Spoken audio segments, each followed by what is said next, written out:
नमस्कार दोस्तों। अरे ध्यान कहाँ है, ये वीडियो आप ही लोग के लिए है।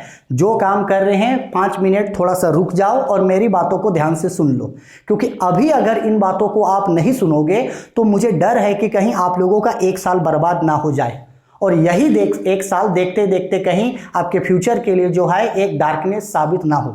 जो काम कर रहे हैं थोड़ा सा 5 मिनट फ्री हो जाओ, मेरी बात को सुनो। अगर आपको लगता है कि ये वीडियो आपके लिए इंपॉर्टेंट है, आपको लिए यूजफुल है, तो आप अपने दोस्तों के बीच भी इसे शेयर कर देना। लेकिन पहले मेरी बातों को ध्यान से सुनो।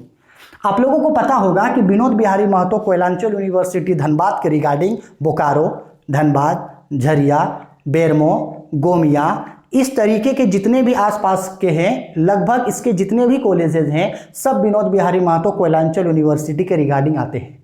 ठीक, अब आप लोगों को यह भी पता है कि आप लोगों का ग्रेजुएशन के लिए यूजी यानी अंडर ग्रेजुएशन सेशन 2023 से 2027 के लिए आप लोगों का एडमिशन ओपन हो गया, जिसमें बीए, बीएससी, बीकॉम तीनों में से किसी भी स्ट्रीम में एडमिशन लिया जा सकता है।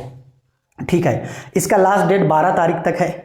लेकिन आप लोगों को अब एक ऐसा राज का बात बताऊंगा जिसको सुन करके आप लोग शोक में पड़ जाओगे। क्या है वो राज का बात, ध्यान से सुनो। वैसे स्टूडेंट जिन्होंने सीयूईटी का एग्जाम दिया था, वैसे स्टूडेंट के पास एडमिशन लेने का 2 मौका होगा, और वैसा स्टूडेंट जिन्होंने सीयूईटी का एग्जाम नहीं दिया था, उनके पास एडमिशन लेने का सिर्फ 1 मौका। हाँ, सीयूईटी एग्जाम देने वालों के पास 2 मौका और सीयूईटी एग्जाम नहीं देने वालों के पास एडमिशन लेने का 1 मौका। अब ये पूरा फंडा क्या है, ये पूरा सिनेरियो क्या है, इस चीज को आप ध्यान से अच्छा से समझना, क्योंकि अगर अभी गड़बड़ी किए तो एडमिशन छूट जाएगा और एडमिशन छूटा तो 1 साल बर्बाद। अब ध्यान से इस सिनेरियो को समझना कि इस साल यूजी का जो आपका एडमिशन हो रहा है, इस साल जो एडमिशन हो रहा है, इस एडमिशन को 2 कैटेगरी में बांट दिया। पहला, अभी जो एडमिशन हो रहा है वो 12th के रिजल्ट के बेस पे हो रहा है। किसके बेस पे? 12th के रिजल्ट के बेस पे। इसके बाद अभी वाला एडमिशन 12th के बेस पे है। फिर आगे चल करके जब सीयूईटी का रिजल्ट, लगभग 15 जुलाई को सीयूईटी का रिजल्ट आएगा, तो सीयूईटी रिजल्ट आने के बाद एक बार फिर से चांसलर पोर्टल खुलेगा और एक बार फिर से एडमिशन होगा। लेकिन उस एडमिशन में सिर्फ और सिर्फ सीयूईटी रिजल्ट्स के बेस पे एडमिशन होगा। 50% admission will be accepted on the basis of CUET result. इसका मतलब है कि ऐसे स्टूडेंट जिन्होंने सीयूईटी का एग्जाम नहीं दिया था, उन स्टूडेंट के पास सिर्फ अभी 12 जुलाई तक समय है। अभी वो लोग चांसलर पोर्टल से ऑनलाइन एडमिशन ले सकते हैं।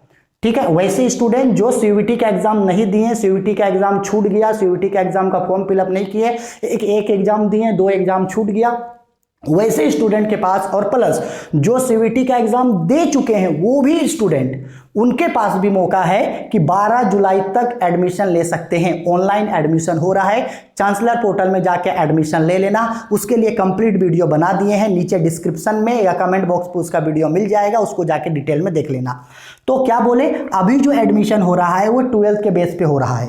अब ये जो 12th के बेस पे एडमिशन होगा, इसमें सब स्टूडेंट आएंगे, वैसे स्टूडेंट जिन्होंने सीयूईटी दिया है और वैसे स्टूडेंट जिन्होंने सीयूईटी नहीं भी दिया है, वो भी स्टूडेंट अभी एडमिशन ले सकते हैं।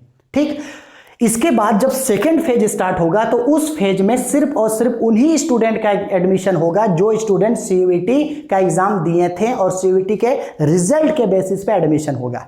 ठीक है सर, ये तो समझ गए, लेकिन सर ये 50-50% जो आप लिखे हैं, इसका मतलब क्या है? इसका मतलब है क्या, हम समझा रहे हैं।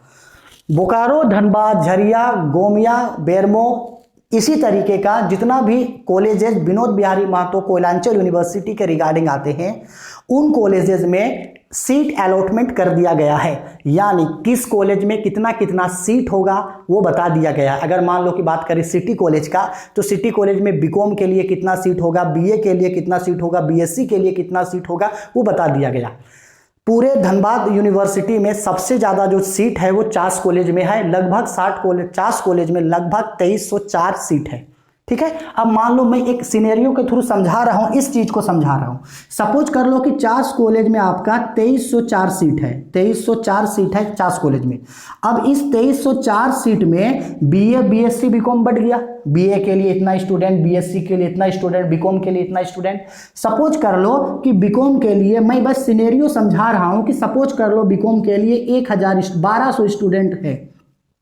बीकॉम के लिए कितना सीट रखा गया? 1200। अब यानी इस 1200 सीट में से 600 स्टूडेंट का एडमिशन अभी हो जाएगा और बाकी 600 स्टूडेंट का एडमिशन सीयूईटी रिजल्ट के बाद आएगा। अब ऐसे कंडीशन पे मान लो कि जो लोग चार्ल्स कॉलेज में एडमिशन लेना चाहते हैं, अभी एडमिशन लेना चाहते हैं, तो 12th वाला जो स्टूडेंट एग्जाम दिए हैं और सीयूईटी एग्जाम दिए, वो सारे स्टूडेंट एडमिशन लोगे। लेकिन सारे स्टूडेंट को एडमिशन अभी नहीं मिलेगा। अगर 1200 सीट है, 50-50% बांट दिया सपोज, तो 600 स्टूडेंट का एडमिशन अभी होगा। अब मान लो कि आपने सीयूईटी नहीं दिया था, ठीक है, सीयूईटी नहीं दिया था और आपने एडमिशन का फॉर्म अभी 12 जुलाई तक नहीं भरा, तो आपके पास सेकंड मौका नहीं होगा कि आप दोबारा से एडमिशन ले सकते हो। लेकिन जो स्टूडेंट ने सीयूईटी का एग्जाम दिया, सपोज कर लो कि आपने 12th का भी एग्जाम दिया था और आपने सीयूईटी का भी एग्जाम दिया था। अब मान लो 12th में आपका सपोज कर लो कि 70% आया और सीयूईटी में अच्छा नंबर आया और आप सीयूईटी में पास हो गए। अब मान लो कि अभी तो 12th के बेसिस पे एडमिशन हो रहा है। अब सपोज कर लो कि 12th के बेसिस पे बोल दिया, सपोज कर लो ये आपका 60% था सपोज। अब 12th के बाद पे जो रिजल्ट बना अभी का मेरिट लिस्ट के बेस पे, वो 70% का बना, यानी वैसे स्टूडेंट को एडमिशन मिला जिसका 12th में 70% आया था। तब तो आपका एडमिशन या नहीं हो पाएगा। अभी आपका 60 आया था सपोज, हम समझा रहे हैं, ऐसा हो ये जरूरी नहीं है, मेरिट लिस्ट कट ऑफ ऊपर नीचे होता है। तो मान लो 60% था आपका और 70% में आपका एडमिशन हुआ, तो आपका एडमिशन छूट गया। लेकिन आपने सीयूईटी दिया था, तो आपके पास एक सेकंड मौका होगा कि ये जो सीयूईटी का एडमिशन बाद में फिर से होगा, फिर से चांसलर पोर्टल खुलेगा, फिर से ऑनलाइन एडमिशन होगा, तब आप यहाँ पे एडमिशन ले सकते हो, ठीक है। लेकिन ऐसा स्टूडेंट जिन्होंने सिर्फ 12th का एग्जाम दिया था, सीयूईटी का एग्जाम नहीं दिया, वो सिर्फ अभी भर एडमिशन ले सकते हैं, दोबारा टाइम में एडमिशन नहीं ले सकते हैं। आई मेरी बात समझ में? यानी सीयूईटी का जो आप बोलते थे कि सर सीयूईटी का एग्जाम दिए, क्या सीयूईटी का एग्जाम देना बेकार हो गया, इतना पैसा खर्चा किए, दूसरा डिस्ट्रिक्ट में जाके एग्जाम दिए, हम लोग जमशेदपुर गए, हम लोग धनबाद गए, बहुत दिक्कत परेशानी हुआ, रांची गए, तो क्या सीयूईटी का एग्जाम का कोई वैल्यू नहीं है? वैल्यू है। 2 बार मौका मिला आपको, अभी भी एडमिशन ले सकते हो या बाद में भी एडमिशन ले सकते हो।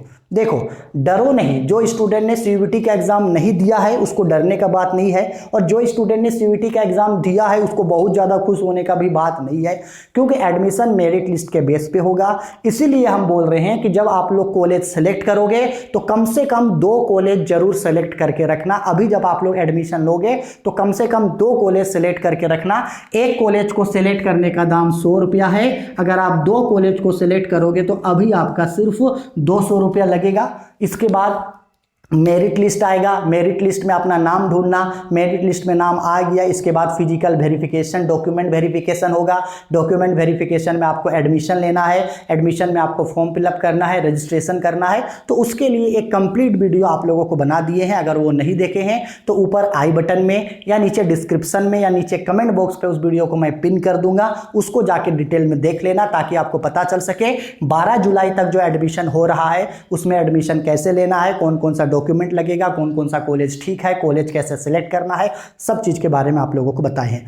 आई होप वीडियो पसंद आई। अगर आपको वीडियो पसंद आई है तो प्लीज़ वीडियो को लाइक जरूर करना, शेयर जरूर करना, कमेंट जरूर करना और अपने दोस्तों के बीच शेयर करके उनको चैनल को सब्सक्राइब करवा देना, क्योंकि यही सब चीज़ जो है वो मुझे मोटिवेट करता है और मुझे लगता है कि मैं आप लोगों के लिए कुछ कर पा रहा हूँ। चलो दोस्तों, मिलते हैं अगली बार ऐसे एक इन्फॉर्मेटिव वीडियो के साथ। अगर आपको यूनिवर्सिटी से रिलेटेड कुछ भी पता चले मुझे बताओ, मुझे पता चले मैं आपको बताऊं। इसके लिए आप चाहे तो मुझे इंस्टाग्राम पे VK Bahadur 0210 ये नया मेरा इंस्टाग्राम आईडी है, वहां फॉलो कर सकते हैं, फेसबुक में फॉलो कर सकते हैं, जहां हम लोग ज़्यादा से ज़्यादा एक दूसरे के साथ कनेक्ट रह सके। चलो बाय, टेक केयर।